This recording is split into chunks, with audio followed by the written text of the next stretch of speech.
Luther dan Calvin, meskipun mereka percaya semper virgo dalam kategori pertama, virginitas ante partum dan virginitas post partum, mereka tidak pernah satu kali pun menjadikan itu sebagai sebuah dogma yang merupakan bagian dari Injil. Mereka tidak pernah mengatakan you harus percaya ini, kalau tidak you masuk neraka. Menurut pendapat Romo, masih ada yang menolak sejarah karena sejarah itu telah hancur oleh kedosaan manusia. Maka lahirlah Kristus yang menyelamatkan manusia itu. Bagaimana pendapat Romo?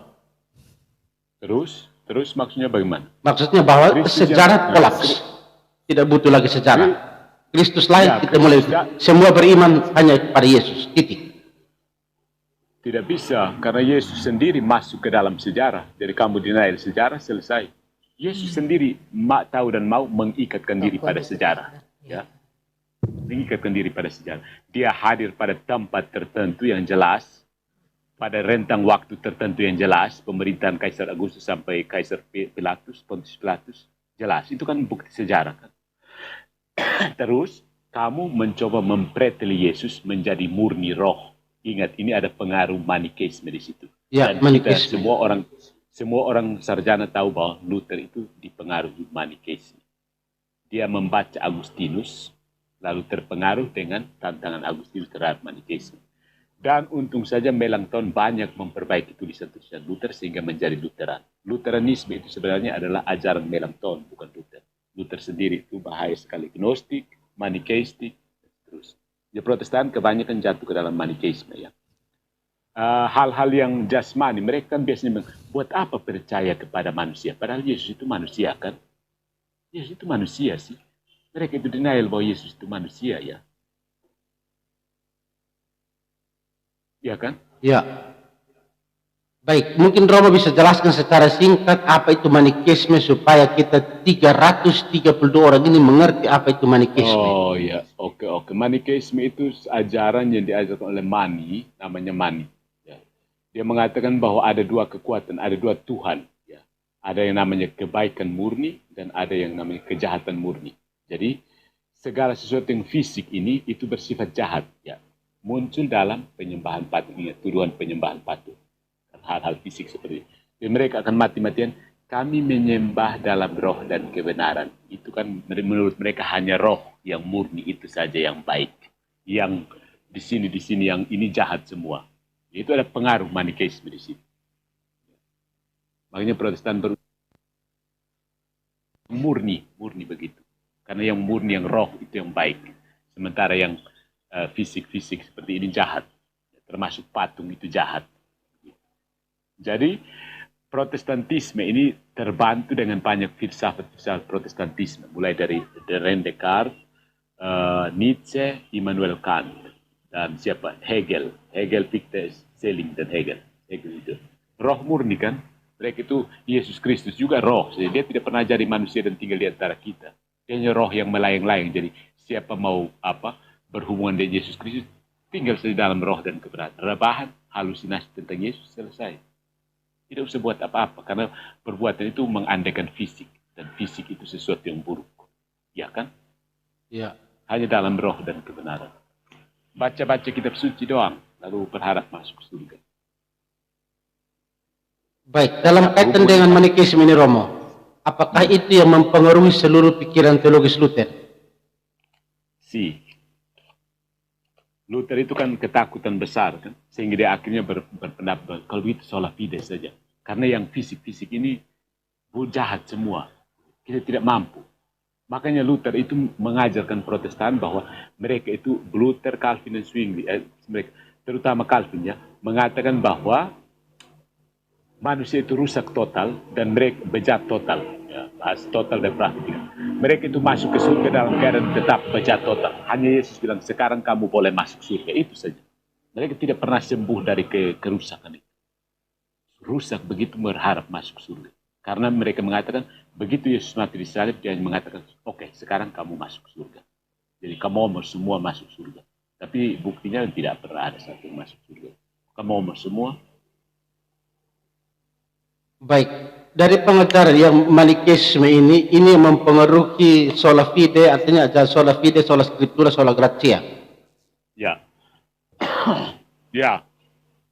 Karena semua upaya manusia itu dikatakan sudah rusak total, jahat kan. Total depravity kan. Jadi bagaimana mungkin ada total depravity kalau itu bukan Manikisme namanya. Yang kejahatan murni itu tidak ada sebenarnya. Kejahatan murni itu sudah Manikeistik. Jadi yang total depravity itu sebenarnya pengaruh Manikeisme. Prinsip total depravity itu pengaruh Manikeisme. Sebenarnya prinsip yang seharusnya itu segala sesuatu yang ada itu baik. Dia tidak bisa sampai kalau memang benar-benar kehilangan kebaikan itu artinya dia berhenti berada. Karena itu total depravity tidak mungkin ada. Baik, dalam pernyataan seperti Roma ini, apakah pernyataan yang timbul dari Protestantisme itu di mana ayatnya? Bagaimana Roma bisa menjelaskan semua ini?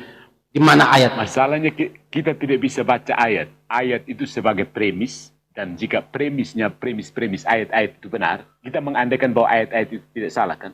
Ayat itu berfungsi sebagai premis. Kalau premisnya benar, kesimpulannya pasti benar.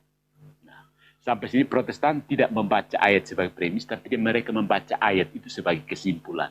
Bahayanya di situ. Makanya kesimpulan satu beda dari kesimpulan yang lain, beda dari kesimpulan lain. Makanya mereka punya doktrin baku naik ke tidak. 60.000 doktrin baku naik semua. Karena tiap ayat adalah kesimpulan dalam dirinya. Tiap ayat adalah kesimpulan dalam diri. Katolik tidak melihat ayat seperti itu fragmentaris. Kejadian sampai wahyu itu sebagai premis-premis tertentu. Kesimpulannya misalnya ada Tritunggal, Maria tidak berdosa, api penyucian. Itu semua dari kejadian sampai wahyu, bukan ayat sepotong. Jadi kamu mau baca dan mengerti Harry Potter, kamu tidak ambil sekalimat sepotong-sepotong. Baca seluruh dari pembukaan sampai penutup, baru tahu kisah Harry Potter. Begitupun mau tahu kisah penyelamatan manusia, baca dari kejadian sampai wahyu, bukan pilih sepotong-sepotong ayat. Pendekatan Kristen bukan seperti pendekatan teman-teman kita Muslim yang memang punya ayat-ayat suci. Orang Kristen tidak punya ayat suci. Orang Kristen punya buku suci. Bukan ayat suci. Masalahnya di situ. Bias ke teman-teman kita Muslim itu mereka punya ayat-ayat suci. Orang Kristen tidak punya ayat-ayat suci. Itu harus ada dalam kepala orang Kristen. Kita tidak percaya ayat suci.